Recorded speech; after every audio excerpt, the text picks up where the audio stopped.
노년을 지혜롭게 실버의 지혜입니다. 오늘도 마음이 조금 편해지는 이야기 함께 나누겠습니다. 얼마 전 연말 동문회에서 이런 분을 만났습니다. 특별히 화려한 옷을 입은 것도 아니었고 목소리가 큰 것도 아니었습니다. 오히려 조용한 편이셨죠? 그런데 이상하게 그분 주변에는 사람들이 자연스럽게 모였습니다. 나중에 옆에 계신 분한테 물어봤습니다. 저분은 무슨 일 하시는 분이에요? 그랬더니 이렇게 답하시더군요. 딱히 무슨 일 하는 분인지는 모르겠어요. 그냥 평범해 보이는데 뭔가 다르게 보이긴 하네요. 귀티 난다고 해야 하나? 그 말이 계속 머릿속에 남았습니다. 귀티가 뭘까? 돈이 많아서? 학벌이 좋아서? 아니면 외모가 뛰어나서? 그런데 곰곰이 생각해 보니 그게 아니었습니다. 우리는 흔히 이렇게 생각합니다. 나이가 들면 대접받기 어렵다고, 젊은 사람들이 무시한다고요. 하지만 정말 그럴까요? 생각해 보십시오. 주변에 나이가 있어도 존중받는 분들이 계시지 않습니까? 특별히 부자도 아니고 높은 자리에 있지도 않은데 사람들이 함부로 대하지 못하는 분들 말입니다. 그분들과 그렇지 않은 분들의 차이는 뭘까요? 돈의 차이도 학벌의 차이도 아닙니다. 바로 태도의 차이입니다. 어떤 분은 모임에만 가면 떠들어댑니다. 온갖 말을 다 하고 남의 일에 이래라 저래라 하고 내 생각엔 마리아로 시작하는 말이 많습니다. 그러다 보면 사람들이 점점 그분을 가볍게 봅니다. 반대로 어떤 분은 꼭 필요한 말만 합니다. 남의 일에 함부로 끼어들지 않고 자기 선은 분명히 지키면서도 남을 깎아내리지 않습니다. 그러면 사람들이 자연스럽게 존중하게 됩니다. 여기 비밀이 하나 있습니다. 귀티는 타고나는 게 아닙니다. 만들어지는 겁니다. 작은 태도 하나하나가 모여서 그 사람의 품위를 만드는 거죠. 말 한마디를 어떻게 하느냐, 남의 부탁을 어떻게 대하느냐, 불편한 상황에서 어떻게 행동하느냐, 이런 것들이 쌓이고 쌓여서 그 사람이 귀티나는 사람인지 아닌지를 결정합니다. 나이가 들어서 가장 아쉬운 게 뭘까요? 그때 이렇게 할 걸 하는 후회입니다. 그때 저런 말하지 말 걸, 그때 좀 더 조용히 있을 걸, 그때 선을 분명히 그을 걸, 이런 생각들이요. 하지만 지금이라도 늦지 않습니다. 오늘부터 태도를 바꾸면 됩니다. 거창한 변화가 아닙니다. 말을 조금 줄이고 판단을 조금 아끼고 선을 조금 분명히 긋는 것만으로도 충분합니다. 그러면 사람들이 당신을 대하는 태도가 달라집니다. 함부로 대하지 않습니다. 왜냐하면 당신한테서 품위가 느껴지니까요. 오늘은 6가지를 말씀드리겠습니다. 처음 3가지는 하지 말아야 할 태도입니다. 귀티를 떨어뜨리고 사람들이 가볍게 보게 만드는 태도들이죠. 나머지 3가지는 해야 할 태도입니다. 평범해도 귀티나게 만드는, 사람들이 자연스럽게 존중하게 되는 태도들입니다. 이 6가지만 기억하셔도 당신은 평범하지만 귀티나는 사람이 될 수 있습니다. 그럼 시작하겠습니다. 오늘 주제가 마음에 드신다면 구독과 좋아요 눌러주세요. 여러분의 작은 응원이 더 솔직하고 진심 어린 이야기를 나누는 힘이 됩니다. 첫 번째, 말이 많을수록 가벼워 보이는 이유입니다. 아파트 시니어 하우스라고 불리는 경로당에 이런 분이 계십니다. 모임만 있으면 말을 정말 많이 하세요. 아침에 일어나서 뭐 했는지부터 시작해서 어제 저녁에 뭐 먹었는지, 손주가 뭐라고 했는지, 며느리가 어땠는지 다 말씀하십니다. 처음엔 다들 듣습니다. 그런데 매번 같은 얘기가 나오고 1시간 넘게 계속 말씀하시면 사람들이 슬금슬금 자리를 뜹니다. 저기 좀 다녀올게요. 화장실 좀. 이런 핑계를 대면서요. 한 번은 이런 일이 있었습니다. 시니어 하우스 노인회에서 여행을 가기로 했는데 어디로 갈지 정해야 했어요. 회장님이 여러분 의견을 들어보겠습니다라고 하셨습니다. 그러자 그분이 바로 말씀을 시작하셨어요. 제 생각엔 말이죠. 작년에 갔던 곳도 좋았는데, 근데 날씨가 너무 더웠잖아요. 그래서 올해는 좀 시원한 곳으로 가는 게 어떨까 싶어요.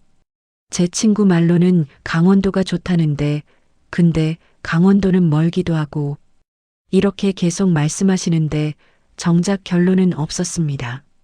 그냥 이것저것 다 늘어놓기만 하셨어요. 결국 다른 분이 그럼 단양으로 가는 게 어떨까요? 라고 짧게 말씀하셨고 거기로 정해졌습니다. 말 많이 하신 분은 섭섭해 하셨습니다. 나는 그렇게 열심히 의견을 냈는데 왜 안 들어주지? 하시면서요. 하지만 다른 분들은 그분 말을 제대로 듣지 않았습니다. 너무 길어서요. 왜 이런 일이 생길까요? 말이 많으면 오히려 무게가 떨어지기 때문입니다. 생각해 보십시오. 물이 가득 차 있는 컵에 물을 더 부으면 어떻게 됩니까? 넘쳐서 흘러버립니다. 말도 마찬가지입니다. 너무 많이 하면 중요한 내용도 흘러버리는 겁니다. 반대로 물이 절반만 차 있으면 어떻습니까? 사람들이 뭐가 더 들어있을까? 궁금해합니다.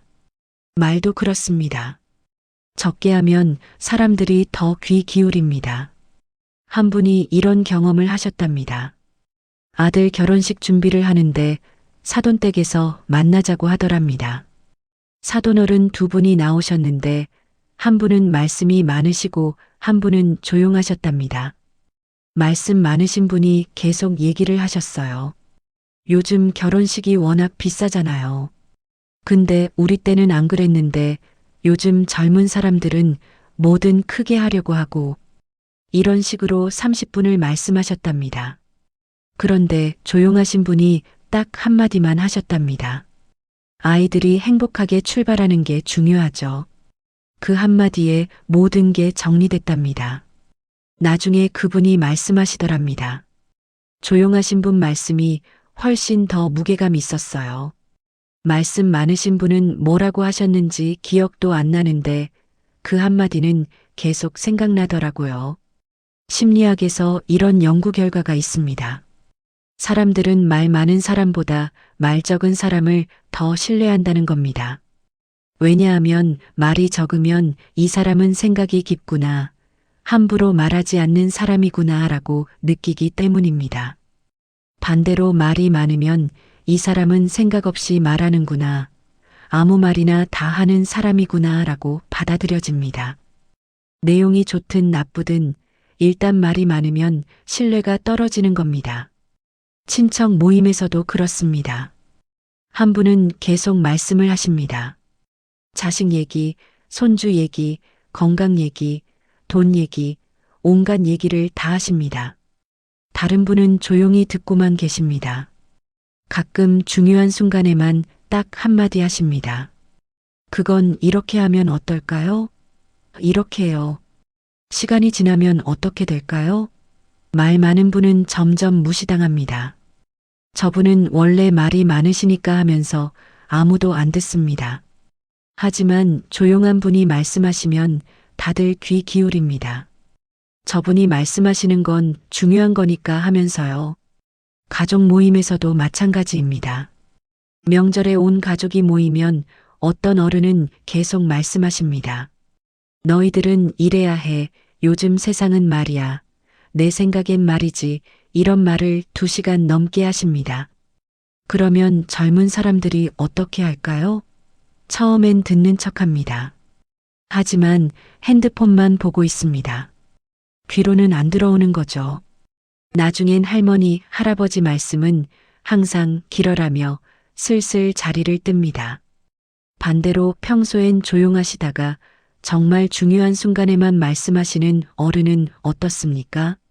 그분이 입을 여시면 젊은 사람들도 핸드폰을 내려놓습니다.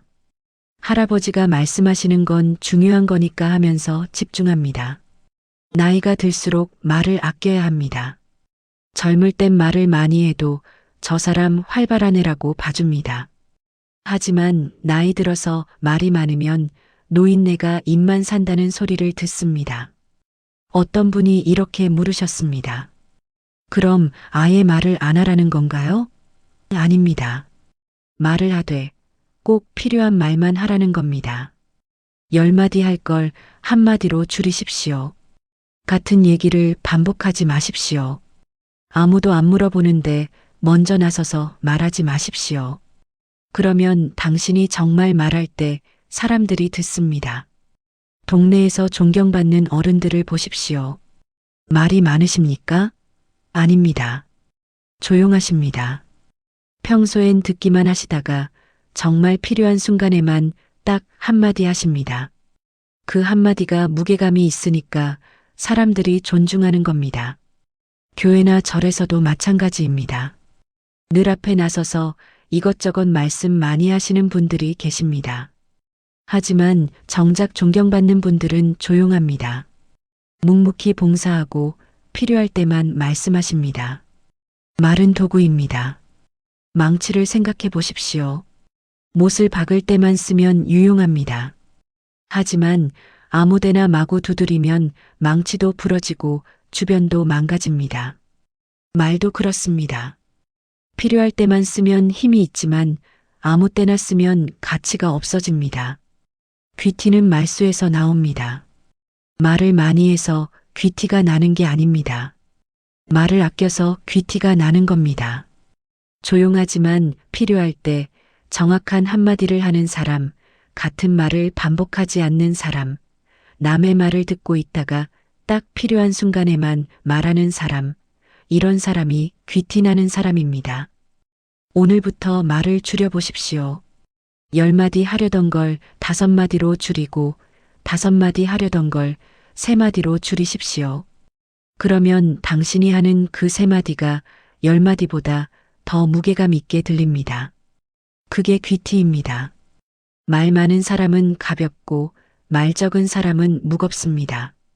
무게감 있는 사람이 존중받습니다. 두 번째, 모든 일에 의견을 보태는 태도입니다. 병원 대기실에서 이런 장면을 봤습니다. 옆자리에 앉으신 두 분이 계셨어요. 한 분이 요즘 허리가 아파서 병원에 왔어요 라고 말씀하셨습니다. 그냥 가벼운 인사였는데요.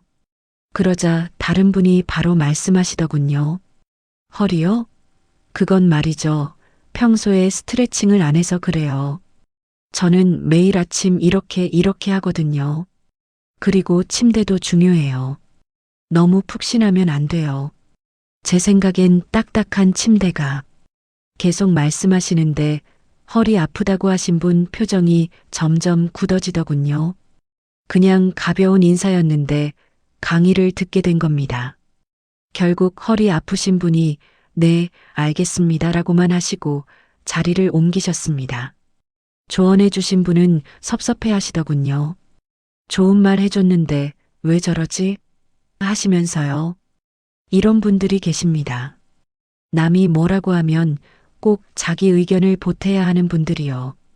내 생각엔 말이야. 내 경험으로는 말이지. 너는 이렇게 해봐. 이런 말을 습관처럼 하십니다. 동네 모임에서도 그렇습니다. 누가 요즘 손주 키우느라 힘들어요라고 하면 바로 조언이 들어옵니다. 그건 말이에요. 요즘 애들은 엄하게 키워야 해요. 우리 때는 안 그랬는데 요즘 부모들이 너무 애를 풀어주니까. 이렇게 시작하면 끝이 없습니다. 처음엔 듣는 척합니다. 하지만 속으로는 이렇게 생각합니다. 내가 조언을 구한 것도 아닌데 왜 저러실까?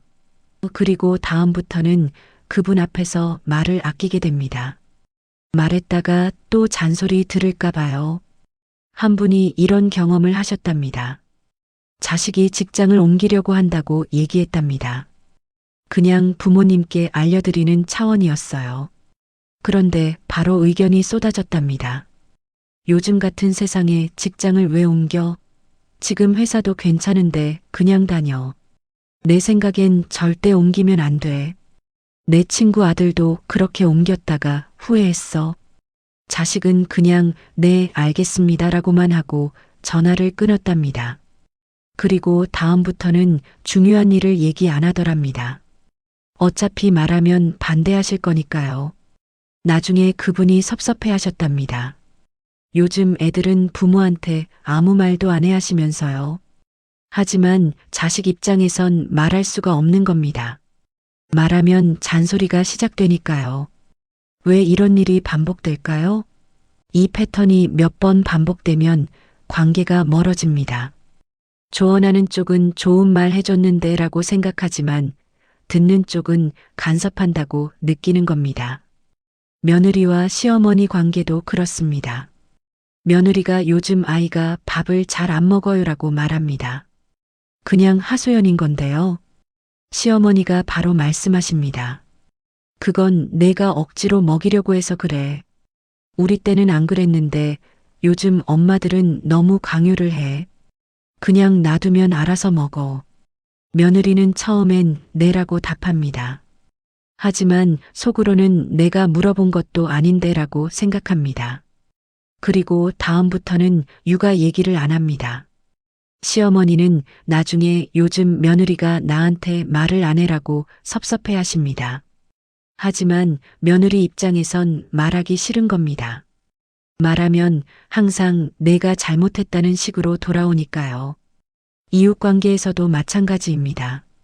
복도에서 만났는데 요즘 남편이 건강이 안 좋아요라고 하면 바로 조언이 들어옵니다. 그거 말이에요. 운동을 안 해서 그래요. 우리 남편은 매일 산책하는데 아주 건강해요. 당신네 남편도 나가서 걸으면 좋아질 거예요. 처음엔 그렇군요라고 답합니다. 하지만 다음부터는 복도에서 만나도 인사만 하고 빨리 지나갑니다. 말 붙였다가 또 조언 들을까 봐요. 여기서 중요한 게 있습니다. 대부분의 사람은 조언을 원하지 않습니다. 그냥 들어주길 원합니다. 요즘 힘들어라고 할 때 왜 힘들어? 라고 물어봐 주면 됩니다. 내 생각엔 내가 이렇게 하면 되라고 조언하는 게 아니라요. 손주 키우느라 힘들어요라고 할 때 많이 힘드시겠어요 라고 공감해 주면 됩니다. 손주는 이렇게 키워야 해요라고 가르치는 게 아니라요. 조언은 부탁받았을 때만 하는 겁니다. 어떻게 하면 좋을까요? 라고 물어볼 때 답하는 거죠.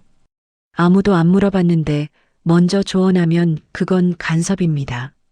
말은 하되 의견이 아니라 공감을 하라는 겁니다. 그렇구나. 힘드시겠어요. 이해해요. 그럴 수 있죠. 이런 말들이요. 이런 말은 부담이 없습니다. 상대를 판단하지 않으니까요. 하지만 내 생각엔 말이야. 너는 이렇게 해봐. 내 경험으로는 말이지. 이런 말들은 부담스럽습니다. 상대를 가르치려 하니까요. 품이 있는 사람들을 보십시오. 남의 일에 함부로 의견을 보태지 않습니다. 물어보면 답하지만 안 물어보면 조용히 있습니다. 그래서 사람들이 그런 분들을 존중합니다. 저분은 함부로 말하지 않으시니까, 저분은 간섭하지 않으시니까 하면서요. 반대로 모든 일에 의견을 보태는 사람들은 점점 멀어집니다. 저 사람한테 말하면 또 잔소리 들어. 저 사람은 항상 가르치려고 해 하면서 사람들이 피하게 되는 겁니다. 가족 모임에서도 그렇습니다. 어떤 어른은 젊은 사람들이 뭐라고 하면 꼭 한마디 하십니다. 그건 이렇게 하는 게 아니야. 내 생각엔 말이지. 이런 식으로요. 그러면 젊은 사람들이 어떻게 할까요? 더 이상 얘기 안 합니다. 얘기했다가 잔소리 들을 바엔 그냥 입을 다무는 거죠. 다른 어른은 조용히 듣기만 하십니다. 젊은 사람들이 뭐라고 해도 그렇구나, 그랬구나 하시면서 듣기만 하세요. 그러면 젊은 사람들이 더 많이 얘기합니다. 편하니까요. 나이가 들수록 의견을 아껴야 합니다. 의견은 힘이 있어야 합니다. 평소엔 조용하다가 정말 중요한 순간에만 의견을 내면 사람들이 귀 기울입니다. 하지만 매번 의견을 내면 그 의견은 가치가 없어집니다. 품위는 의견을 아끼는 데서 나옵니다. 남의 일에 함부로 끼어들지 않는 태도, 물어보기 전엔 조언하지 않는 자세, 듣기만 하고 판단하지 않는 모습, 이런 게 품위입니다. 오늘부터 의견을 줄여보십시오. 말하고 싶어도 참으십시오. 누가 물어보면 그때 답하고 안 물어보면 그냥 들어주기만 하십시오. 그러면 당신이 정말 의견을 낼 때 사람들이 듣습니다. 평소에 함부로 말하지 않는 사람이니까 말하면 중요한 거라고 생각하는 겁니다. 그게 품위입니다. 의견 많은 사람은 가볍고 의견 아끼는 사람은 무겁습니다. 무게감 있는 사람이 존중받습니다. 세 번째, 남의 사정을 쉽게 평가하는 사람입니다. 동네 슈퍼 앞에서 이런 대화를 들었습니다. 며느리가 또 친정에 갔어요. 이번 달에만 벌써 세 번째예요. 에이, 자기 너무 서운하겠다. 며느리도 너무하네. 시댁에서 같이 살면서 한 달에 3번을 갔다고? 아니, 그게 아니라 친정 어머니가 편찮으셔서. 그래도 그렇지. 시댁도 챙겨야지. 결혼했으면 시댁이 우선이지. 친정만 가면 되겠어? 시어머니 되시는 분은 며느리를 이해하려고 얘기했던 건데 듣는 분은 바로 판단을 내렸습니다. 자신을 무작정 며느리 욕을 하는 시어머니로 만들어버린 것입니다. 그 후로 두 분은 어색해졌습니다. 얘기한 분은 내가 왜 이런 얘기를 했을까 후회했고 판단한 분은 내가 뭘 잘못했지? 의아해했습니다. 이런 분들이 계십니다. 남의 사정을 들으면 꼭 판단을 내리는 분들이요. 그건 내가 잘못한 거야. 그래도 내가 참아야지. 그건 말이 안 돼. 이런 말을 습관처럼 하십니다. 건너 사는 박영감님이 아들이 직장을 그만뒀어요 라고 말합니다. 힘든 상황을 나누는 건데요. 그러면 바로 평가가 들어옵니다. 아니, 요즘 같은 세상에 직장을 왜 그만둬? 그건 아들이 잘못 생각한 거야. 내가 말렸어야지. 부모가 뭐 하는 거야? 말한 분은 위로받고 싶었는데 비난을 받게 된 겁니다. 결국 그래, 내가 잘못했네라고만 하고 더 이상 얘기하지 않습니다. 그리고 다음 모임부턴 안 나옵니다. 얘기해봤자 기분만 나빠지니까요. 한 분이 이런 경험을 하셨답니다. 오랜 친구를 만났는데 남편이 사업에 실패했다고 얘기했답니다. 정말 힘든 상황이었어요. 그런데 한 친구가 이렇게 말했답니다. 그래도 내가 좀 더 신경 썼어야지. 남편 사업하는데 집에서 관리를 했어야 하는 거 아니야? 내 생각엔 내가 너무 무관심했던 것 같아. 그분은 충격을 받았답니다. 위로해 줄 줄 알았는데 자기 잘못이라고 하니까요. 그 후로 그 친구와 연락을 끊으셨답니다. 나중에 친구가 왜 연락이 없어? 라고 물었지만 답하지 않으셨답니다. 뭐라고 설명해야 할지 모르겠더랍니다. 그냥 더 이상 만나고 싶지 않았답니다. 왜 이런 일이 생길까요? 공감 없이 판단만 하기 때문입니다. 생각해 보십시오. 힘든 일을 겪고 있는 사람한테 필요한 게 뭡니까? 내가 잘못했어라는 말입니까? 아닙니다. 힘들겠다는 말입니다. 아들이 직장을 그만뒀어요 라고 할 때 그건 잘못된 거야가 아니라 많이 걱정되겠어라고 해야 합니다. 사업에 실패했어요 라고 할 때 내가 무관심해서 그래가 아니라 정말 힘들겠구나 라고 해야 합니다. 하지만 판단하는 사람들은 이걸 모릅니다. 자기가 옳은 말을 하고 있다고 생각합니다. 내가 잘못된 걸 알려주는 거야. 내가 정확한 판단을 내려주는 거야. 이렇게 생각하는 거죠. 동네에서도 그렇습니다. 한 분이 요즘 건강이 안 좋아서 운동을 못하고 있어요 라고 말합니다. 바로 평가가 들어옵니다. 그래도 운동은 해야지. 건강 안 좋으면 더 운동해야 하는 거야. 그건 내가 게을러서 그래. 말한 분은 기분이 나쁩니다. 게을러서가 아니라 정말 아파서 못하는 건데 게으르다고 하니까요. 하지만 애써 그 자리를 벗어난 후 다음부터는 그분을 피합니다. 자식과의 관계에서도 마찬가지입니다. 자식이 요즘 직장에서 힘들어라고 얘기합니다. 부모한테 하소연하는 건데요. 부모가 이렇게 말합니다. 그래도 내가 참아야지. 직장 생활이 원래 그런 거야. 다른 사람들은 다 참는데 너만 힘들다고 하면 어떡해? 자식은 위로받고 싶었는데 비난을 받았습니다. 역시 부모님은 내 편이 아니구나 이렇게 생각하게 되고 다음부터는 얘기 안 합니다. 나중에 부모가 요즘 애가 나한테 말을 안 해라고 서운해하지만 자식 입장에선 말할 수가 없는 겁니다. 말하면 내가 잘못했어라는 말만 들으니까요. 공감 없는 판단은 관계를 닫습니다. 한 번, 두 번은 참을 수 있습니다. 하지만 계속되면 더 이상 얘기하지 않게 됩니다. 그래도 내가 잘못했지라는 말은 무겁습니다. 듣는 사람은 이 사람은 내 편이 아니구나. 이 사람한테는 얘기해봤자 소용없구나. 이렇게 느낍니다. 그리고 마음의 문을 닫습니다. 더 이상 속마음을 얘기하지 않고 그냥 겉으로만 인사하는 사이가 되는 겁니다. 그럼 잘못된 걸 그냥 넘어가라는 건가요?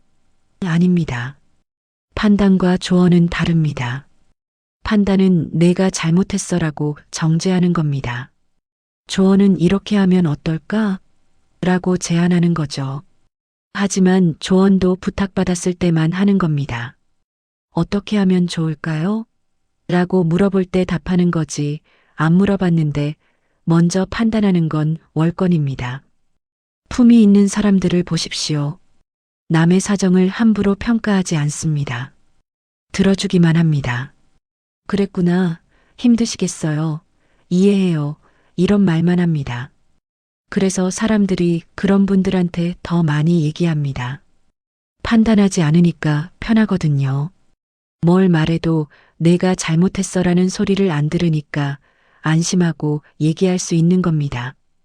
반대로 판단하는 사람들한테는 아무도 얘기 안 합니다. 저 사람한테 말하면 또 내 잘못이라고 할 거야 하면서 입을 다무는 거죠. 어떤 분은 누가 뭐라고 하면 꼭 평가를 하십니다. 그건 내가 잘못한 거야. 그래도 내가 참아야지. 이런 말을 자주 하세요. 그러면 사람들이 그분 앞에선 말을 아낍니다. 말했다가 또 비난받을까 봐요. 결국 그분은 외로워집니다. 사람들이 진짜 얘기를 안 하니까요. 다른 분은 조용히 듣기만 하십니다. 누가 뭐라고 해도 그렇구나.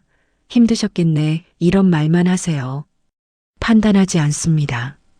그러면 사람들이 그분한테 더 많이 얘기합니다. 편하니까요. 그분 앞에선 뭐든 얘기할 수 있으니까요. 나이가 들수록 판단을 줄여야 합니다. 판단하지 않아도 존중받을 수 있습니다. 오히려 판단하지 않기 때문에 더 존중받는 경우가 많습니다. 저분은 남을 함부로 평가하지 않으시니까, 저분은 항상 내 편이 되어주시니까 하면서 사람들이 따르게 되는 겁니다. 귀티는 판단하지 않는 데서 나옵니다. 남의 잘잘못을 따지지 않는 태도, 사정을 들어주기만 하는 자세, 내가 잘못했어가 아니라 힘들겠구나 라고 말하는 마음, 이게 품위입니다. 오늘부터 판단을 줄여보십시오. 누가 뭐라고 해도 그래도 내가 잘못한 거지라는 말을 참으십시오. 대신 힘드시겠어요. 그랬구나. 이해해요. 이런 말을 해보십시오. 그러면 사람들이 당신을 더 신뢰하게 됩니다. 판단하지 않는 사람이 존중받습니다. 비난하지 않는 사람이 귀티납니다. 그게 품위입니다. 여기까지 하지 말아야 할 3가지 태도를 말씀드렸습니다. 이제부터는 해야 할 태도, 품위를 부르는 태도를 말씀드리겠습니다. 4번째, 말보다 태도로 신뢰를 주는 사람입니다. 동네에 이런 할머니가 계십니다. 말씀은 별로 안 하세요. 모임에 나오셔도 조용히 앉아 계시고 누가 말 걸면 짧게 답하시고 먼저 나서지 않으십니다. 그런데 이상하게 사람들이 그 할머니를 존경합니다. 왜일까요? 그분은 항상 같습니다. 아침마다 같은 시간에 산책을 나가시고 경로당에 나오시면 꼭 뒤쪽 청소를 하시고 누가 봐도 안 봐도 똑같이 행동하십니다. 옷도 항상 단정하십니다. 화려하진 않지만 깨끗하게 입으시고 머리도 항상 정돈되어 있고 신발도 깨끗하십니다. 작은 것 하나하나가 정갈합니다. 그리고 약속을 꼭 지키십니다. 다음 주에 볼게요라고 하시면 정말 다음 주에 나오시고 이거 해드릴게요라고 하시면 반드시 해주십니다. 말과 행동이 일치합니다. 한 번은 이런 일이 있었습니다. 경로당에서 김치를 담그기로 했는데 한 분이 김장 김치와 함께 곁들일 주문해 놓은 보쌈용 고기를 받아오기로 약속하셨어요. 그런데 당일날 연락도 없이 안 나타나셨습니다. 다들 당황했는데 그 할머니가 조용히 제가 다녀오겠습니다라고 하시더니 다녀오셨습니다. 말씀은 없으셨지만 행동으로 보여주신 겁니다. 그 후로 사람들이 그 할머니를 더 신뢰하게 됐습니다. 저분은 말씀은 없으셔도 믿을 수 있는 분이야. 이렇게 생각하게 된 거죠. 왜 이런 일이 생길까요?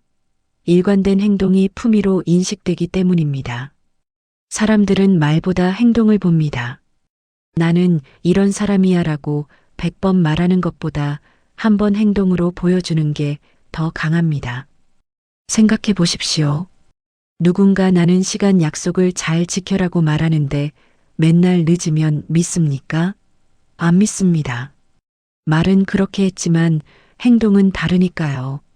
하지만 말은 없어도 항상 정확한 시간에 나타나는 사람이 있으면 어떻습니까? 자연스럽게 저 사람은 신뢰할 수 있는 사람이구나라고 생각하게 됩니다. 한 분이 이런 경험을 하셨답니다. 아파트 부녀회 모임에 나가셨는데 두 분이 인상 깊었답니다. 한 분은 말씀을 많이 하셨어요. 저는 봉사를 정말 좋아해요. 남을 돕는 게 제일 중요하다고 생각해요. 우리 모두 착하게 살아야죠. 이런 말씀을 계속 하셨답니다. 다른 분은 말씀이 거의 없으셨어요. 그런데 모임이 끝나고 보니 조용히 설거지를 다 해놓으셨더랍니다. 말씀은 안 하셨지만 행동으로 보여주신 겁니다. 나중에 사람들이 누구를 더 기억하던가요? 말씀 많으신 분이 아니라 조용히 설거지하신 분이었답니다. 저분은 정말 진짜구나 이렇게 생각하게 됐답니다. 심리학에서 이런 연구 결과가 있습니다. 사람들은 일관된 행동을 보이는 사람을 더 신뢰한다는 겁니다. 오늘 착하고 내일 퉁명스러운 사람보다 항상 일정한 태도를 유지하는 사람이 더 믿음직스럽게 보인다는 거죠. 예측 가능하니까요. 저 사람은 어떻게 나올까? 하는 불안감이 없습니다. 저 사람은 항상 저래하고 알 수 있으니까 편합니다. 그래서 신뢰하게 되는 겁니다. 교회나 절에서도 그렇습니다. 어떤 분은 앞에 나서서 저는 신앙이 깊어요. 저는 기도를 많이 해요. 이런 말씀을 하십니다. 다른 분은 말씀은 없지만 항상 제일 먼저 오셔서 청소를 하십니다. 예배나 법회가 끝나면 마지막까지 남아서 정리를 하시고요. 시간이 지나면 사람들이 누구를 더 존경할까요? 말씀 많은 분이 아니라 조용히 봉사하는 분입니다. 행동이 말보다 강하니까요. 어떤 부모님은 나는 너희들을 위해 희생했어라는 말씀을 자주 하십니다. 다른 부모님은 그런 말씀은 안 하시지만 항상 자식들 뒷바라지를 조용히 하십니다. 아플 때 챙기시고 힘들 때 도와주시고 말없이 지켜봐 주십니다. 자식들이 누구한테 더 감사해야 할까요? 말씀 많으신 분이 아니라 조용히 행동으로 보여주시는 분입니다. 여기서 중요한 게 있습니다. 작은 것의 반복이 귀티를 만듭니다. 한번 멋진 행동을 하는 것보다 작은 행동을 매일 반복하는 게 더 강합니다. 저번에 크게 한 건 했어보다 매일 작은 걸 꾸준히 해야 하는 사람이 더 신뢰받습니다. 예를 들어볼까요? 한번 큰 선물을 주는 것과 매일 따뜻한 말 한마디를 건네는 것 중에 어느 게 더 마음에 오래 남을까요? 매일 따뜻한 말입니다. 한번 크게 도와주는 것과 매일 작은 관심을 보이는 것 중에 어느 게 더 고마울까요? 매일 작은 관심입니다. 귀티는 특별한 날에 만들어지지 않습니다. 평범한 날들의 반복으로 만들어집니다. 매일 같은 시간에 일어나고, 매일 깨끗하게 옷을 입고, 매일 정중하게 인사하고, 매일 약속을 지키고, 이런 작은 것들이 쌓이고 쌓여서 그 사람의 품위가 되는 겁니다. 동네에서 존경받는 어른들을 보십시오. 특별히 대단한 일을 하신 분들이 아닙니다. 그냥 작은 것들을 꾸준히 하신 분들입니다. 매일 같은 시간에 산책하시고, 항상 단정하게 옷을 입으시고, 누구한테나 정중하게 인사하시고, 약속을 꼭 지키시고, 이런 분들입니다. 말씀은 많지 않습니다. 하지만 행동으로 보여줍니다. 그래서 사람들이 자연스럽게 존경하게 되는 겁니다. 착하게 행동하면 사람들이 저분은 착한 분이시네라고 알아서 생각합니다. 나이가 들수록 행동이 더 중요해집니다. 젊을 땐 말로 자기를 표현해도 괜찮습니다. 하지만 나이 들면 행동이 말보다 강합니다. 나는 이래라고 100번 말하는 것보다 한 번 행동으로 보여주는 게 더 강한 나이가 됐습니다. 그러니까 말을 줄이고 행동을 일관되게 유지하는 게 중요합니다. 작은 반복이 귀티를 만듭니다. 오늘 한번 잘하는 것보다 매일 조금씩 꾸준히 하는 게 더 중요합니다. 매일 같은 시간에 일어나는 것, 매일 단정하게 옷을 입는 것, 매일 정중하게 인사하는 것, 매일 약속을 지키는 것, 이런 작은 것들이 쌓여서 품위가 됩니다. 오늘부터 작은 것 하나를 시작해 보십시오. 말로 나는 이런 사람이야 라고 하지 말고 행동으로 보여주십시오. 매일 같은 시간에 산책하는 것, 그러면 사람들이 당신을 다르게 보기 시작합니다. 귀티는 말이 아니라 행동에서 나옵니다. 말 많은 사람보다 행동 일관된 사람이 신뢰받습니다. 작은 반복이 품위를 만듭니다.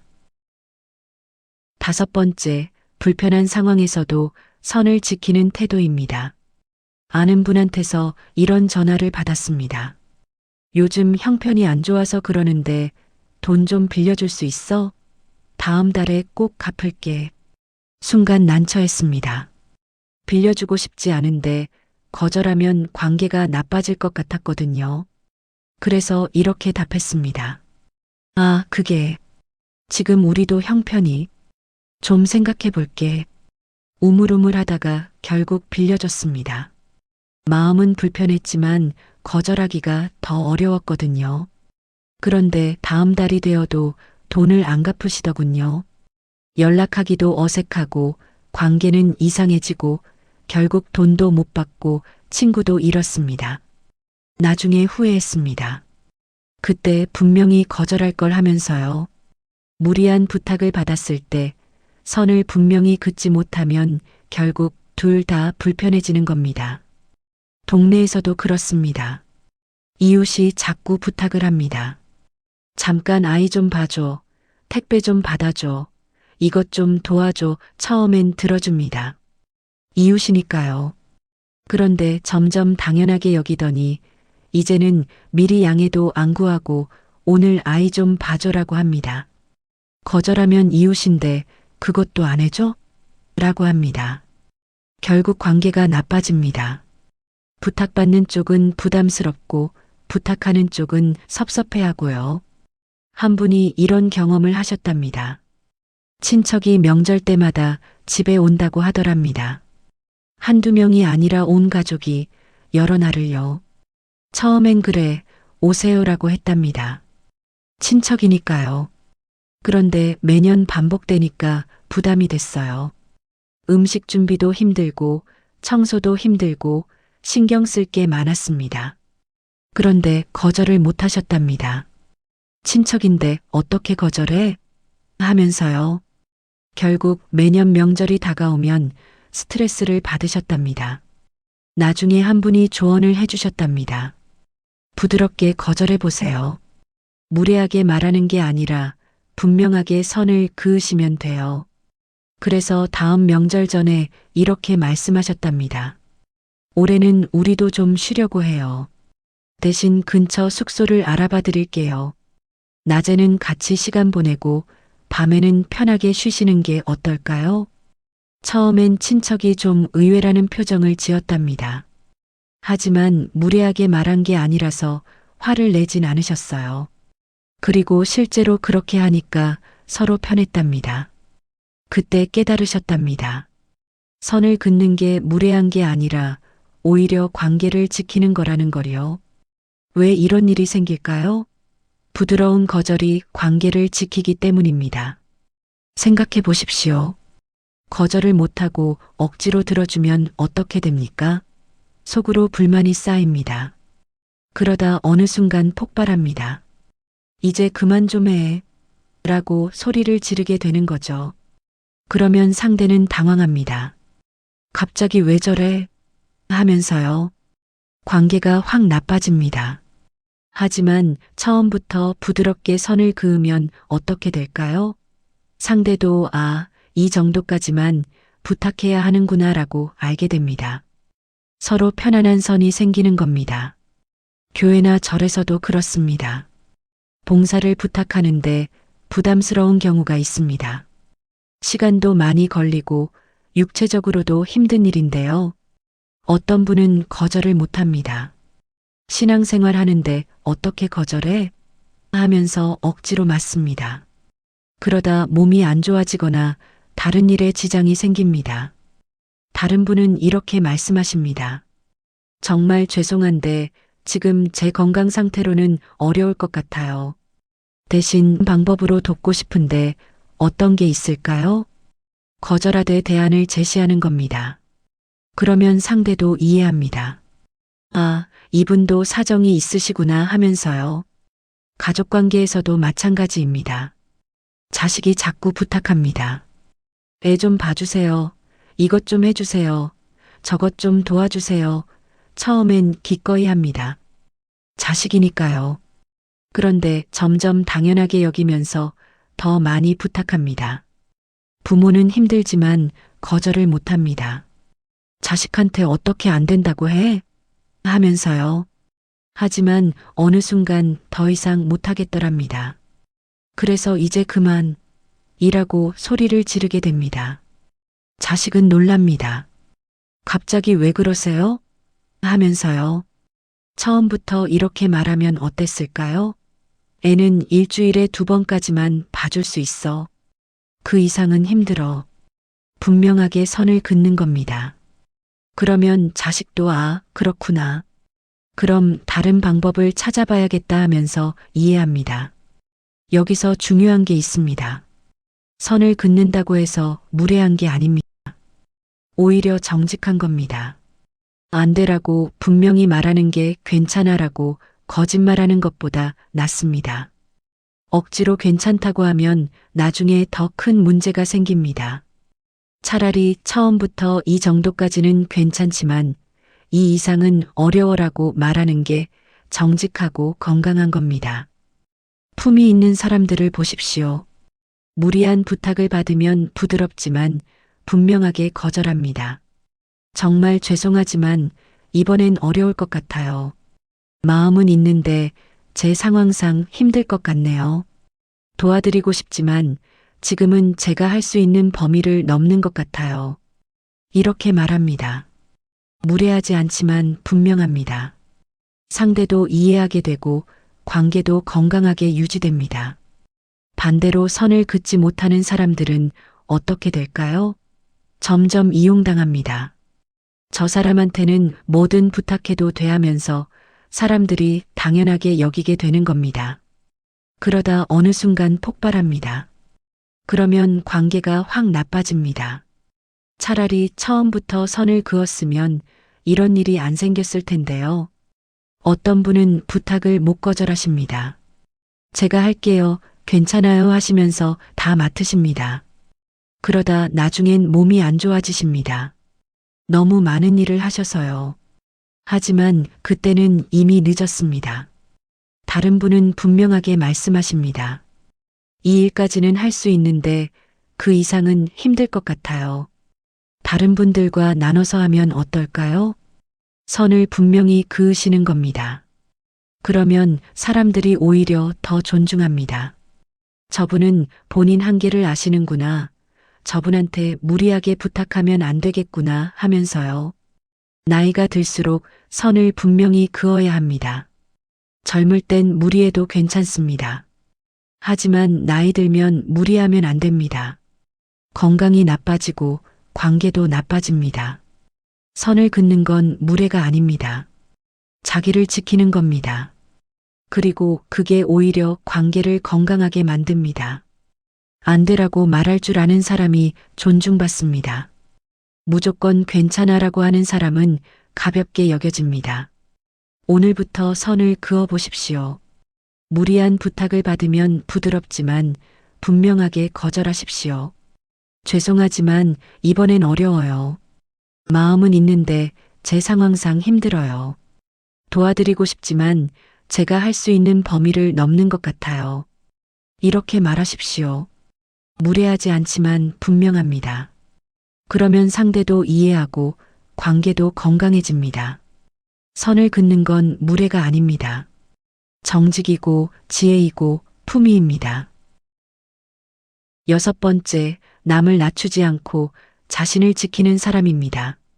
시니어 문화센터에서 이런 대화를 들었습니다. 요즘 김 여사 옷차림 봤어? 나이가 몇인데 그렇게 화려하게 입고 다니는지 몰라. 그러게 좀 나이 값을 해야지. 우리는 안 그러잖아. 맞아. 우리가 훨씬 단정하지. 이렇게 남을 깎아내리면서 자기를 높이는 대화였습니다. 그런데 신기한 건 이 대화를 들은 다른 분들이 고개를 돌렸다는 겁니다. 불편해 하시더군요. 나중에 한 분이 조용히 말씀하셨습니다. 저 노인네들은 항상 절에 누군가를 깎아내려야 직성이 풀리는 것 같아.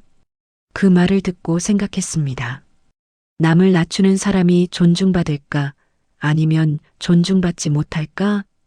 답은 명확했습니다. 존중받지 못합니다. 왜냐하면 사람들이 생각하니까요. 저 사람이 내 뒤에서도 저렇게 말하겠지 하면서요. 이런 분들이 계십니다. 남을 비교하고 평가하고 깎아내리는 분들이요. 그러면서 자기는 괜찮은 사람이라고 생각합니다. 동네 모임에서도 그렇습니다.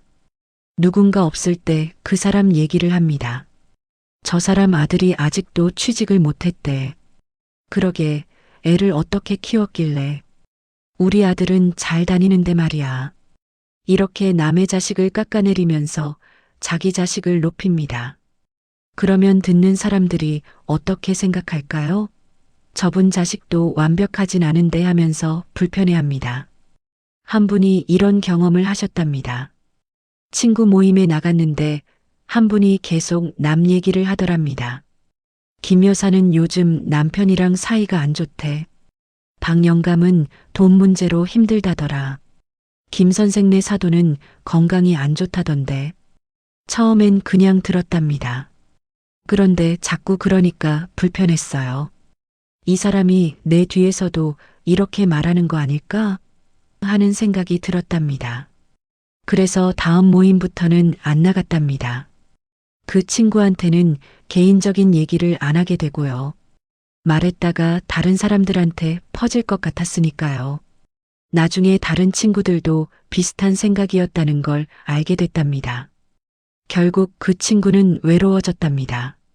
사람들이 점점 멀어졌거든요. 왜 이런 일이 생길까요? 남을 깎아내릴수록 자신도 가벼워지는 구조 때문입니다. 생각해 보십시오. 누군가를 비난하면 그 순간은 자기가 높아진 것 같습니다. 나는 저렇지 않아. 나는 저것보단 나아. 이렇게 느끼니까요. 하지만 듣는 사람들은 다르게 생각합니다. 저 사람은 남 얘기하는 걸 좋아하는구나. 저 사람 앞에선 조심해야겠다. 이렇게 생각하는 겁니다. 결국 남을 낮추면 자기도 같이 낮아집니다. 품위가 떨어지는 거죠. 며느리와 시어머니 관계에서도 그렇습니다. 어떤 시어머니는 다른 며느리와 비교합니다. 큰 며느리는 요리를 잘하는데 너는 왜 이렇게 못해? 작은 며느리는 청소를 깨끗하게 하던데. 비교하면서 깎아내리는 겁니다. 그러면 며느리가 어떻게 생각할까요? 시어머니는 나를 무시하시는구나 하면서 마음의 문을 닫습니다. 반대로 어떤 시어머니는 비교하지 않습니다. 다른 며느리 얘기를 안 합니다. 그냥 고맙다, 수고했다, 이런 말만 합니다. 그러면 며느리가 시어머니를 존경하게 됩니다. 시어머니는 나를 있는 그대로 봐주시는구나 하면서요. 이웃관계도 마찬가지입니다. 어떤 분은 다른 이웃 얘기를 자주 합니다. 옆집은 애들이 너무 시끄러워. 아랫집은 청소를 안 하는지 냄새가 나. 윗집은 발소리가 너무 커. 계속 남을 비난합니다. 그러면 듣는 사람이 어떻게 생각할까요? 이 사람은 우리 집도 뒤에서 뭐라고 하겠지 하면서 거리를 둡니다. 다른 분은 남 얘기를 안 합니다. 옆집이 시끄러워도 아랫집에서 냄새가 나도 그냥 참습니다.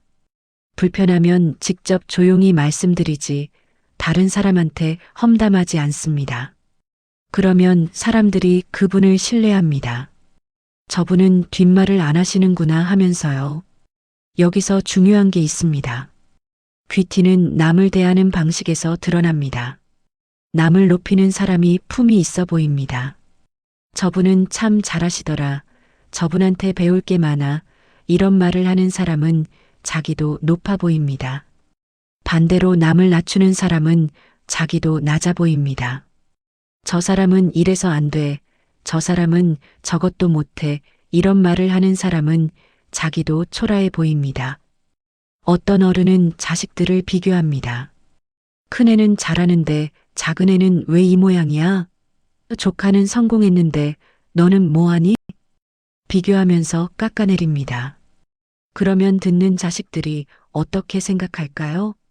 우리 부모님은 항상 비교만 하시네 하면서 마음이 멀어집니다. 다른 어른은 비교하지 않습니다. 각자의 장점을 봅니다. 큰애는 성실하고 작은애는 창의적이고 이렇게 각자를 인정합니다. 그러면 자식들이 부모님을 존경합니다. 부모님은 우리를 있는 그대로 사랑하시는구나 하면서요. 교회나 절에서도 마찬가지입니다. 어떤 분은 다른 신도들을 평가합니다. 저 사람은 기도를 짧게 해. 저 사람은 헌금을 적게 내. 저 사람은 봉사를 안 해. 계속 남을 판단합니다. 그러면 사람들이 그분을 피합니다. 저분은 항상 남을 평가하시니까 하면서요. 다른 분은 남을 판단하지 않습니다. 각자의 사정이 있다고 생각합니다.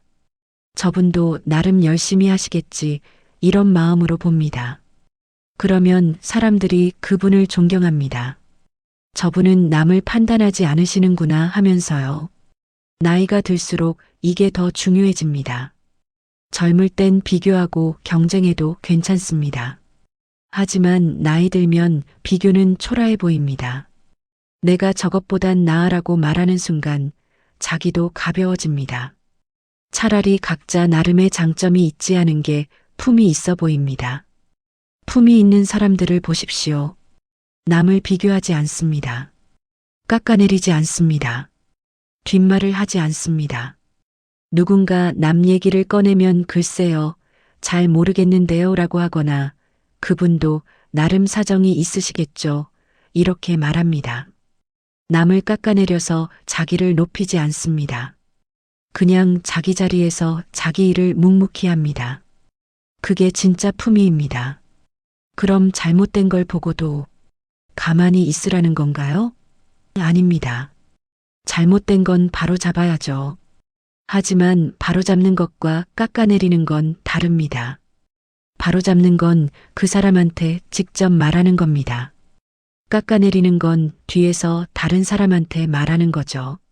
저 사람이 잘못했어라고 뒤에서 말하지 말고 그 사람한테 직접 이건 좀 그런 것 같아요라고 말하는 게 맞습니다. 귀티는 남을 대하는 방식에서 드러납니다. 남을 높이는 사람이 자기도 높아집니다. 남을 낮추는 사람은 자기도 낮아집니다. 오늘부터 남 얘기를 줄여보십시오. 누군가 남을 비난하면 거기에 동조하지 마십시오. 글쎄요, 잘 모르겠는데요. 그분도 나름 사정이 있으시겠죠. 우리가 판단할 일은 아닌 것 같아요. 이렇게 말하십시오. 그러면 사람들이 당신을 다르게 보기 시작합니다. 저분은 남 얘기를 안 하시네. 저분은 뒷말을 안 하시는구나. 저분 앞에선 편하게 얘기할 수 있겠다. 이렇게 생각하게 되는 겁니다. 그게 귀티입니다. 남을 낮추지 않는 사람이 품이 있습니다. 비교하지 않는 사람이 존중받습니다. 뒷말하지 않는 사람이 신뢰받습니다. 귀티는 남을 대하는 방식에서 드러납니다. 오늘 6가지를 말씀드렸습니다. 하지 말아야 할 3가지가 있었습니다. 말을 많이 하는 것, 모든 일에 의견을 보태는 것, 남의 사정을 쉽게 평가하는 것이었습니다. 그리고 해야 할 3가지도 말씀드렸습니다. 말보다 태도로 신뢰를 주는 것, 불편한 상황에서도 선을 지키는 것, 남을 낮추지 않고 자신을 지키는 것이었습니다. 이 6가지가 귀티를 만듭니다. 평범해도 품이 있어 보이게 만드는 태도들입니다. 생각해보면 귀티는 멀리 있지 않습니다.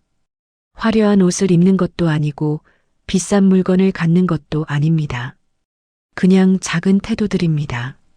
말을 아끼는 것, 의견을 함부로 내지 않는 것, 남을 판단하지 않는 것, 일관되게 행동하는 것, 선을 분명히 긋는 것, 남을 깎아내리지 않는 것, 이런 것들입니다. 이런 작은 것들이 쌓이고 쌓여서 그 사람의 품위가 됩니다. 저분은 뭔가 달라, 저분한테는 귀티가 있어, 이렇게 사람들이 느끼게 만드는 거죠. 나이가 들면서 우리는 많은 걸 잃습니다. 젊음도 잃고 건강도 약해지고 사회적 지위도 내려놓습니다. 하지만 잃지 않아도 되는 게 있습니다. 바로 품위입니다. 품위는 나이가 들수록 더 빛납니다. 젊을 땐 몰라도 나이 들면 품위가 그 사람을 대표합니다. 돈이 많고 적음이 아니라 어떤 태도로 사는지가 그 사람을 말해주는 겁니다. 주변을 보십시오. 존경받는 어른들이 계십니다. 특별히 부자도 아니고 높은 자리에 있지도 않은데 사람들이 자연스럽게 존중하는 분들이요. 그분들은 무엇이 다를까요? 바로 태도입니다. 말을 아끼고 판단하지 않고 일관되게 행동하고 선을 지키고 남을 깎아내리지 않는 태도 말입니다. 그게 귀티입니다. 그게 품위입니다. 오늘부터 하나씩 시작해 보십시오. 6가지를 한 번에 다 바꿀 필요는 없습니다. 하나만 시작하십시오. 말을 줄이는 것부터 시작해도 좋습니다. 10마디 하려던 걸 5마디로 줄여보십시오. 의견을 아끼는 것부터 시작해도 좋습니다. 누가 물어보기 전엔 조용히 듣기만 해보십시오. 판단하지 않는 것부터 시작해도 좋습니다. 그래도 내가 잘못했지라는 말을 참고 대신 힘들겠다라고 말해보십시오. 일관된 태도를 유지하는 것부터 시작해도 좋습니다. 매일 같은 시간에 산책을 나가는 것, 항상 단정하게 옷을 입는 것, 이런 작은 것부터요. 선을 긋는 것부터 시작해도 좋습니다. 무리한 부탁을 받으면 부드럽지만 분명하게 어렵습니다라고 말해보십시오. 남 얘기를 안 하는 것부터 시작해도 좋습니다. 누군가 남을 비난하면 글쎄요, 잘 모르겠는데요 라고 말해보십시오. 하나만 시작하십시오. 그러면 그 하나가 다른 것들로 번져갑니다. 말을 줄이면 자연스럽게 판단도 줄어들고 선을 긋는 것도 쉬워집니다. 그리고 어느 순간 깨닫게 됩니다. 사람들이 나를 대하는 태도가 달라졌다는 걸요. 함부로 대하지 않습니다. 무리한 부탁을 하지 않습니다. 뒤에서 말하지 않습니다. 왜냐하면 당신한테서 품위가 느껴지니까요. 귀티는 타고나는 게 아닙니다. 만들어지는 겁니다. 오늘부터, 지금부터 만들 수 있습니다. 나이가 들어서 가장 아름다운 모습은 뭘까요? 젊어 보이는 게 아닙니다. 품이 있어 보이는 겁니다. 주름이 있어도 괜찮습니다. 허리가 굽어도 괜찮습니다. 그보다 중요한 건 태도입니다. 말을 아끼고 판단하지 않고 일관되게 행동하고 선을 지키고 남을 깎아내리지 않는 태도 말입니다. 그런 태도로 사는 사람이 귀티나는 사람입니다. 평범해도 품이 있는 사람입니다. 나이가 들수록 더 빛나는 사람입니다. 오늘 말씀드린 6가지를 기억하십시오. 그리고 하나씩 실천해 보십시오. 그러면 당신은 평범하지만 귀티나는 사람이 됩니다. 사람들이 자연스럽게 존중하는 사람이 됩니다. 나이가 들수록 더 빛나는 사람이 됩니다. 귀티는 멀리 있지 않습니다. 바로 당신의 작은 태도에 있습니다. 오늘 영상이 도움되셨다면 구독과 좋아요 부탁드립니다. 앞으로도 여러분께 꼭 필요하고 도움되는 정보로 찾아뵙겠습니다. 오늘보다 내일이 조금 더 편안하시길 바랍니다. 지금까지 실버의 지혜였습니다.